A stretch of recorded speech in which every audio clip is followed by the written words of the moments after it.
Niat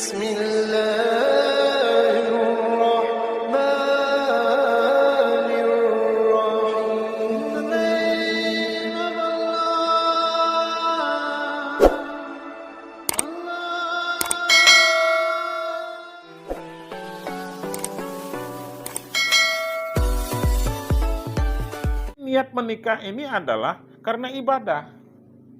Saudara beragama Islam? Islam. Nah, artinya luruskan dulu niat mau menikah itu. Kalau umpamanya Anda luruskan niatnya karena untuk beribadah, maka apapun yang saudara lakukan dalam menjalankan kehidupan rumah tangga itu semuanya nanti akan bernilai ibadah juga. Jadi gitu. Satu contoh kecil umpamanya Ririn, Anda cuci piring saja, karena dari awal niatnya ikhlas, karena Allah, karena ibadah, maka itu bernilai ibadah. Jadi paling enak mengumpulkan pundi-pundi amal, itu ketika kita sudah menikah. Apapun nanti yang saudara lakukan akan bernilai ibadah. Begitu juga nanti umpamanya sebagai seorang suami. Apapun yang dia lakukan akan bernilai ibadah kalau niatnya dari awal memang betul-betul menikah itu niatnya adalah ibadah. Nah, jadi Anda nanti akan berusaha, akan mencari rezeki umpamanya. Di situ setiap langkah saudara itu akan bernilai ibadah. Nah, makanya nggak boleh kita nanti menyanyiakan, nggak boleh salah niat juga. Ada tuh kadang-kadang, kan tentu dah awak nikah dengan budak. Awak tuh karena sakit hati be dengan dia tuh. Kan gitu umpamanya. Nggak boleh seperti itu. Nah, oleh karena itu, makanya luruskan dulu niatnya. Ketika niat itu sudah diluruskan, insya Allah akan muncul maunahnya. Akan muncul nanti Anda akan ditolong oleh Allah. Anda akan dilindungi oleh Allah, nanti rumah tangganya akan dilindungi oleh Allah. Rumah tangganya akan diberkahi oleh Allah. Ini yang sangat perlu. Sehingga nanti apa yang Anda inginkan kalau kita sudah diridhoi oleh Allah, rumah tangga kita itu sudah diridhoi oleh Allah, maka Allah akan cukupkan. Kebutuhan kehidupan rumah tangga kita itu nanti akan dicukupkan oleh Allah. Yudi kerja apa sekarang?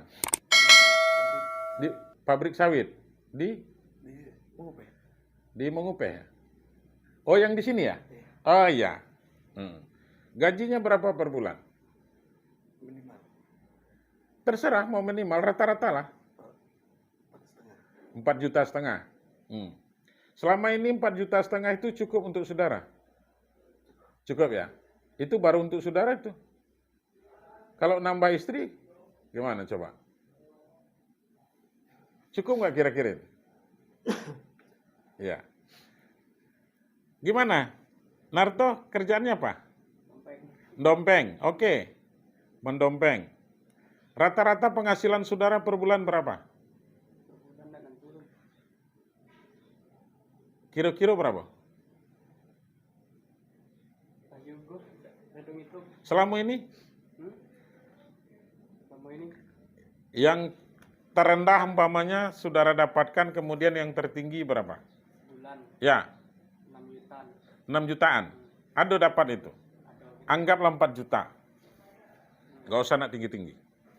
Kan gitu. Nah, kira-kira nanti ini cukup enggak untuk berumah tangga itu? Menurut saudara yang cukup, menurut si Ririn ini belum tahu. Kan gitu. Nah, tapi ada tipsnya nanti yang akan saya berikan kepada saudara, ya. Bagaimana nanti supaya kehidupan rumah tangga itu diberkahi, kemudian nanti rezeki itu memang betul-betul berkah gitu. Jadi gitu. Nah, kemudian kenapa kita harus menikah?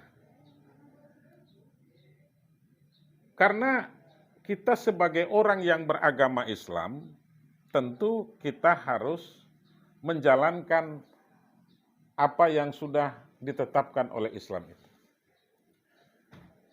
Salah satu contoh begini. Nabi yang merupakan panutan kita, itu sudah menjelaskan. Apa kata Rasul itu? Ya ma'syaras sabab, manistato'a minkumul ba'ah falyatazawwaj. Wahai para pemuda dan pemudi, kalau kamu sudah sanggup untuk nikah, nikahlah. Kenapa? Fa'innahu agaddu lil basar, karena dengan nikah itu akan dapat menjaga pandangan mata. Gitu. Kalau Anda belum menikah, maka mata tidak akan pernah terkontrol. Tapi kalau Anda sudah menikah, istri udah duduk nih di samping. Kemudian umpamanya lewat cewek yang lain umpamanya. Cewek itu. Kira-kira bisa enggak dibayangkan apa yang akan terjadi? Saya, paling tidak ada obeng dari samping. Gitu itu. Makanya dengan nikah itu dapat menjaga pandangan mata. Kemudian wa ahsanul lil farj. Kemudian dengan nikah itu juga akan dapat menjaga kehormatan diri. Ini saya mohon maaf. Nih Pak, ya. Yudi dengan Rini ini pacaran? Enggak ya?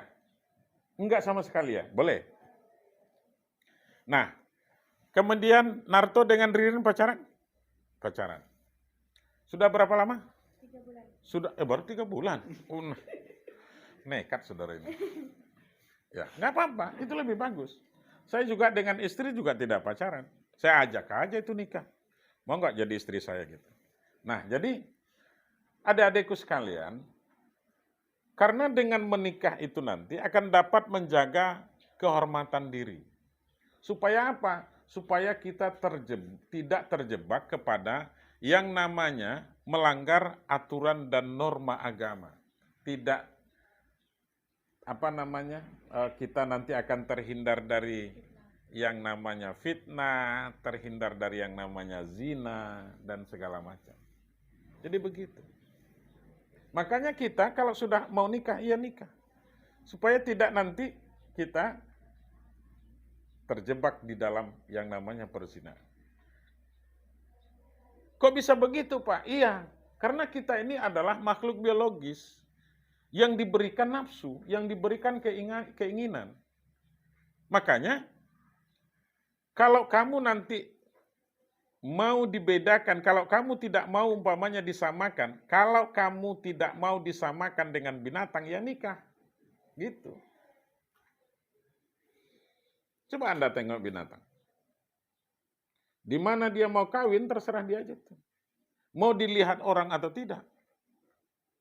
Tapi kita manusia, disitulah dimuliakan oleh Allah. Agar apa? Agar jangan nanti umpamanya kita tidak terjebak. Makanya Allah katakan, la taqrabuz zina. Jangan engkau hampiri. Menghampirinya saja tidak boleh. Apalagi sampai melaksanakan. Anda pernah melihat seseorang perempuan yang nikah sebelum nikah itu sudah hamil duluan? Banyak, Pak. Banyak. Nah, itu karena apa? Karena tidak bisa mengontrol. Jadi dengan nikah itu akan terhindar dari hal yang seperti itu.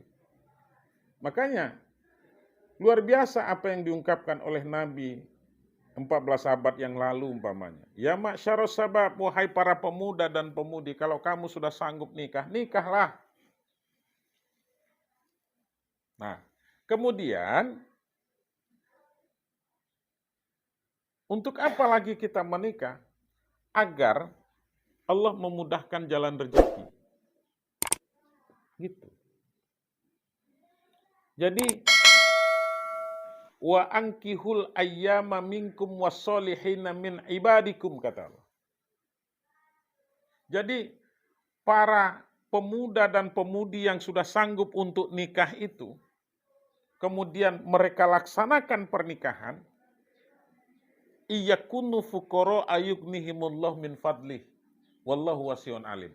Andai mereka dalam keadaan miskin, kata Allah, maka Allah akan kayakan dengan kelebihan-kelebihan yang dimiliki oleh Allah. Allah akan mudahkan jalan rezekinya.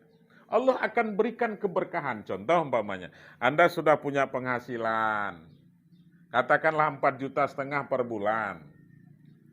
Jadi dengan adanya nanti ikatan pernikahan ini, maka yang itu akan diberkahi oleh Allah. Rezeki yang berkah itu adalah rezeki yang cukup. Kemudian malah berlebih dari kebutuhan-kebutuhan kita. Tapi kalau yang namanya, kalau rezeki itu tidak berkah, itu biasanya berapapun yud, ya kan? Berapapun duit di kantong, kalau dia tidak berkah, malah dari bulan ke bulan tidak cukup. Betul apa tidak? Gitu. Mungkin Anda merasakan selama ini. Ya kan? Udah gajian, kadang-kadang belum sampai lagi sebulan lah habis. Iya dan Narto? Tidak cukup. Apalagi sampai nanti umpamanya digunakan untuk hal yang lain. Aduh, jalannya kalau tidak berkah itu. Yang untuk beli tua lah, untuk beli minuman lah kadang-kadang yang memabukkan. Terakhir mabuk kapan Yud?